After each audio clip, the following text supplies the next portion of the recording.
Mbona uliamua kudate na msichana mwenzako? Shida ni nini? Siku ubaya. Ni kukua tu na feeling kwa opposite gender. Mambo? Poa. Unaitwa nani? Mialma. Miama. Mialma. Mialma. Yeah. Mialma, mimi nitakuuliza swali lingine hapa na siku ubaya.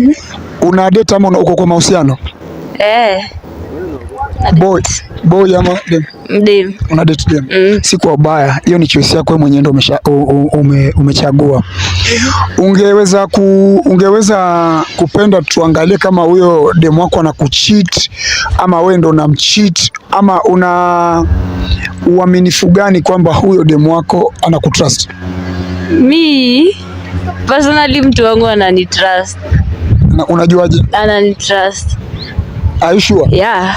Tukichukua simu tumpigie saa hizi tumuulize akona nani? Naweza kupatana. Unaweza kupata namba? Wewe nani?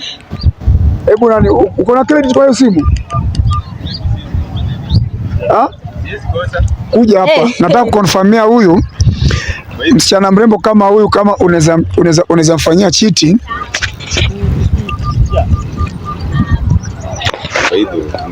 Hebu usisome namba kwa hewa. Mwanini aniandikie namba demu wake hapa. Andika namba na demu wako wewe. Sijui ndio demu wako ama nini. Siku hizi mahusiano imekuwa ni nini? Mbona wasichana siku hizi imekuwa hivi? Ama nyinyi wanaume siku hizi mmefanya mambo imekuwa bagla? Hatuna pesa.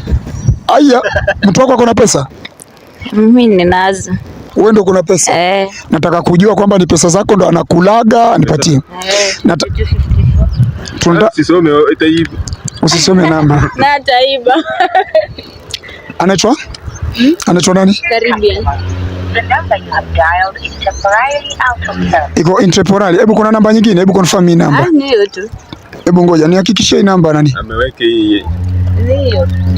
Ndio confirm. Mtoto mzuri kama huyu, kama unachitiwa hata yeye itabidi afungwe. Kama ana cheat, unamwacha ama unaangalia mwingine? Acha ajibavu. Lakini mimi najua kucheat. Wewe unajua kucheat? Najua hakucheat wewe. Mbona namba temporary? Kuna mahali amekuweka? Hebu angalia. Usisome.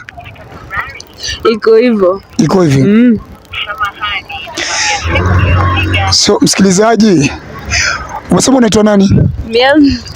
Huyu msichana anaitwa Mialma. Ukimwangalia vizuri ni mtoto mzuri hapa, na ameamua, vijana siku hizi wanazingua watu sana, akaamua kufanya mahusiano na msichana mwenzake. Lakini leo tulikuwa tunataka tujue kwamba huyo msichana wake anamcheat ama anamdanganya, lakini tumejaribu kupiga, wacha tujaribu ya mwisho, tumejaribu kupiga na ni kama namba yake haiendi through.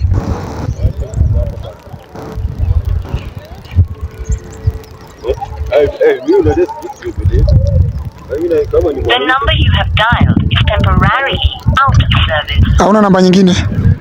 Labda ni pesa ya mvulana. Leta sasa mvulana. Haina shida, sorry, leta hiyo. Msikilizaji, ni kama huyu msichana amejipanga. Nasikia Nairobi wanakuanga na plan B. Hiyo ni plan B ama ndo plan A? Plan Z. Plan Z. Na nikuulize, Miama, mbona uliamua kudate na msichana mwenzako? Shida ni nini? Siku ubaya. Ni kukua tu na feeling kwa opposite gender. Kuna kisa kuna kisa hivyo tu. Tangu zaliwe wewe ulianza tu na msichana na ndio hivyo? Ndio hivyo. Vile unavyosikia msikilizaji, msichana mwenyewe anasema yeye uamuzi wake, aliamua kudate na msichana kulingana na feelings zake, hisia. Saa hizi amesema kwamba hakuna mwingine. Msemo kuna mwingine? Hapana. Huyo mwanaume, huyo kijana. Huenda saa zingine anakucheat naye. So kwa jenda moja. Jenda tu moja. Okay. Tumejaribu, tumeona imeumana, imegonga mwamba, lakini itabidi tumwache hivyo. Lakini amesema kwamba yeye ako na hisia za msichana.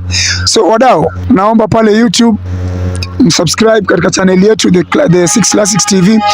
Tutawaletea part 2 siku nyingine kama tutapata kama msichana mwenyewe ako on. Asante sana mama. Sawa.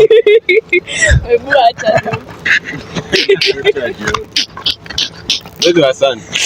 Ngoja Miami. Mialma.